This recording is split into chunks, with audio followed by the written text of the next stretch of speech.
क्या आपने कभी सोचा है कि जब प्यार और जाति टकराती है तो क्या होता है? एक मछुआरे का बेटा जो एक बड़े जमींदार की बेटी से प्यार करता है। समुद्र किनारे का वो गांव जहां प्यार को मौत की सजा मिलती है। तो सुनिए आसी और संगीता की कहानी, जहां प्यार इतना गहरा था कि समुद्र भी उथला लगे, लेकिन समाज के नियम इतने कठोर कि हर सपना चूर चूर हो जाए। यह है उप्पेना, जहां हर लहर प्यार की गवाह है और हर तूफान समाज की क्रूरता का। तो दोस्तों, यह कहानी शुरू होती है आंध्र प्रदेश के एक छोटे से तटीय गांव से। यहां रहता है आसी। आसी एक गरीब मछुआरे का बेटा है। उसके पिता बूछाइया मछली पकड़ने का काम करते हैं। आसी भी अपने पिता के साथ समुद्र में जाता है, मछलियां पकड़ता है। जिंदगी बहुत सादी है लेकिन खुशहाल है। आसी बहुत मेहनती लड़का है। वो अपने पिता का हाथ बंटाता है, लेकिन उसके दिल में बड़े सपने हैं। वो पढ़ना लिखना चाहता है, कुछ बनना चाहता है। अब इसी गांव में रहता है रायलसीमा राजू, जिसे सब राजू सेट्टी कहते हैं। राजू सेट्टी एक बहुत बड़ा जमींदार है, बहुत अमीर है। उसके पास गांव की आधी जमीन है। उसका रुतबा बहुत बड़ा है। लोग उससे डरते हैं। राजू सेट्टी की एक बेटी है, संगीता। संगीता बहुत खूबसूरत है, पढ़ी लिखी है। वो शहर में पढ़ाई करके आई है, लेकिन उसके दिल में कोई घमंड नहीं है। वो सबसे प्यार से बात करती है। एक दिन संगीता समुद्र किनारे घूमने जाती है। वहां उसकी नजर पड़ती है आसी पर। आसी समुद्र में मछलियां पकड़ रहा होता है। संगीता को आसी में कुछ अलग दिखता है, उसकी मेहनत, उसकी सादगी। आसी भी संगीता को देखता है। पहली नजर में ही उसे संगीता से प्यार हो जाता है, लेकिन वो जानता है कि यह प्यार नामुमकिन है। वो एक गरीब मछुआरे का बेटा है और संगीता एक अमीर जमींदार की बेटी। लेकिन दिल तो दिल है।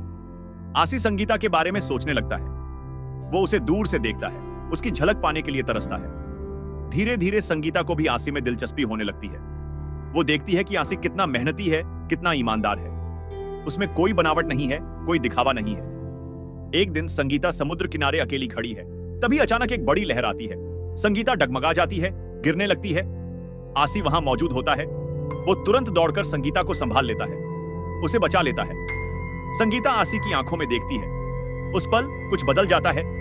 संगीता को महसूस होता है यह लड़का खास है। उसके बाद से दोनों के बीच एक अनकहा रिश्ता बन जाता है। वो एक दूसरे से बात नहीं करते, लेकिन आंखों आंखों में बहुत कुछ कह जाते हैं। आसी रोज समुद्र किनारे जाता है, उम्मीद में कि संगीता दिख जाएगी। संगीता भी बहाने बनाकर समुद्र किनारे आती है। धीरे धीरे दोनों के बीच दोस्ती होने लगती है। वो बातें करने लगते हैं। आसी संगीता को मछली पकड़ना सिखाता है। संगीता आसी को शहर की कहानियां सुनाती है। आसी के दोस्त जंगम भी उसकी मदद करता है। जंगम आसी का सबसे अच्छा दोस्त है। वो समझता है कि आसी संगीता से प्यार करता है। वो आसी को हिम्मत देता है। महीने बीतते हैं। आसी और संगीता का प्यार गहरा होता जाता है। वो अब खुलकर एक दूसरे से मिलने लगते हैं। समुद्र किनारे, पेड़ों के नीचे छुप छुप कर आसी संगीता से कहता है, मुझे तुमसे प्यार हो गया है। संगीता भी कहती है, मुझे भी। दोनों जानते हैं कि यह प्यार आसान नहीं होगा। समाज मानेगा नहीं, जाति का भेद बहुत बड़ा है। लेकिन उन्हें लगता है कि प्यार सब कुछ जीत लेता है। वो दोनों शादी करने का फैसला करते हैं। आसी कहता है, मैं तुम्हें खुश रखूंगा। भले ही मैं गरीब हूं, लेकिन मेहनत करूंगा। हम साथ रहेंगे। संगीता मान जाती है। वो भी आसी से बेहद प्यार करती है। लेकिन यह सब इतना आसान नहीं था। गांव में अफवाहें फैलने लगती हैं। लोगों को पता चल जाता है कि राजू सेट्टी की बेटी एक मछुआरे के बेटे से मिलती है। यह बात राजू सेट्टी के कानों तक पहुंच जाती है। राजू सेट्टी आग बबूला हो जाता है। उसे विश्वास नहीं होता। उसकी बेटी, जिसके लिए उसने इतने सपने देखे थे, वो एक नीच जाति के लड़के से प्यार करती है। राजू सेट्टी संगीता को घर में बंद कर देता है। वो उससे कहता है, तुमने हमारी इज्जत मिट्टी में मिला दी। अगर तुम उस लड़के के पास गई तो मैं उसे मार डालूंगा। संगीता रोती है, मिन्नतें करती है, लेकिन राजू सेट्टी नहीं मानता।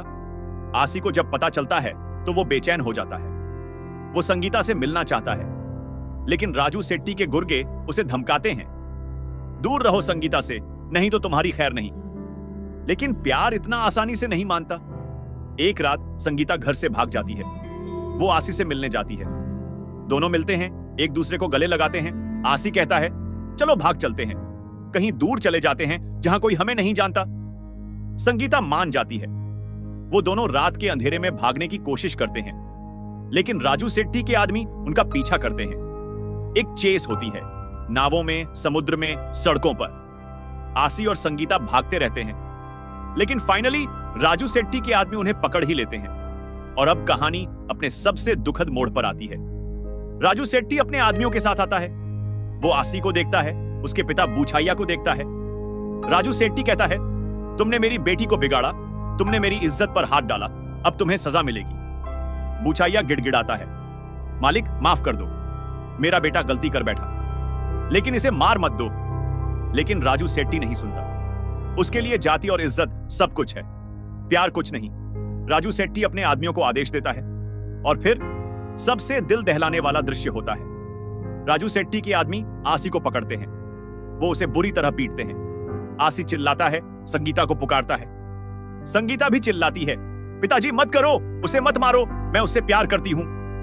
लेकिन राजू सेट्टी का दिल पत्थर हो चुका है। राजू सेट्टी खुद एक हथियार उठाता है और वो अपने ही हाथों से आसी को मार डालता है। हाँ, राजू सेट्टी अपनी बेटी के प्रेमी को मार देता है, वो भी सबके सामने। संगीता की चीख आसमान तक जाती है। वो आसी के पास दौड़ती है, लेकिन बहुत देर हो चुकी होती है। आसी मर चुका है। समुद्र किनारे, उसी समुद्र के पास जहां उसने और संगीता ने मिलकर इतने खूबसूरत पल बिताए थे। बूछाइया भी रोता है, उसने अपना बेटा खो दिया। लेकिन राजू सेट्टी को कोई पछतावा नहीं है। उसे लगता है उसने सही किया, उसने अपनी इज्जत बचाई। फिल्म का अंत बेहद दुखद है। संगीता पूरी तरह टूट जाती है, उसकी जिंदगी बर्बाद हो जाती है। वो रोज समुद्र किनारे जाती है, वहां बैठती है जहां आसी बैठता था। आसी की यादों में खोई रहती है। राजू सेट्टी ने अपनी बेटी की खुशी छीन ली, अपनी तथाकथित इज्जत के लिए। आसी की मौत ने पूरे गांव को हिला दिया, लेकिन किसी की हिम्मत नहीं हुई राजू सेट्टी के खिलाफ बोलने की। आखिरी दृश्य में हम देखते हैं संगीता समुद्र किनारे खड़ी है। लहरें उसके पैरों को छू रही हैं, वही लहरें जहां कभी आसी मछलियां पकड़ता था। संगीता की आंखों में आंसू हैं। वो आसमान की तरफ देखती है जैसे आसी से बात कर रही हो, और फिल्म खत्म होती है इस दुखद नोट पर। तो दोस्तों, ये थी उप्पेना की पूरी कहानी। ये फिल्म एक दुखद प्रेम कहानी है जो हमें बहुत कुछ सिखाती है। ये दिखाती है कि कैसे हमारे समाज में आज भी जाति का भेदभाव इतना गहरा है कि लोग प्यार को भी नहीं मानते। राजू सेट्टी को अपनी बेटी की खुशी से ज्यादा अपनी इज्जत प्यारी थी। यह दिखाती है कि कैसे गरीब और अमीर का फर्क लोगों की जिंदगी बर्बाद कर देता है। आसी में कोई कमी नहीं थी, वो मेहनती था, ईमानदार था, संगीता से सच्चा प्यार करता था। लेकिन बस इसलिए कि वो एक मछुआरे का बेटा था, उसे मार डाला गया। फिल्म बहुत रियलिस्टिक है। यह कोई परियों की कहानी नहीं है जहां आखिर में सब ठीक हो जाता है। यह असली जिंदगी है जहां कभी कभी प्यार हार जाता है। पंकज त्रिपाठी ने राजू सेट्टी का किरदार बहुत शक्तिशाली तरीके से निभाया है। वो एक ऐसा आदमी है जो अपनी सोच में इतना जकड़ा हुआ है कि वो अपनी बेटी की खुशी भी नहीं देख पाता।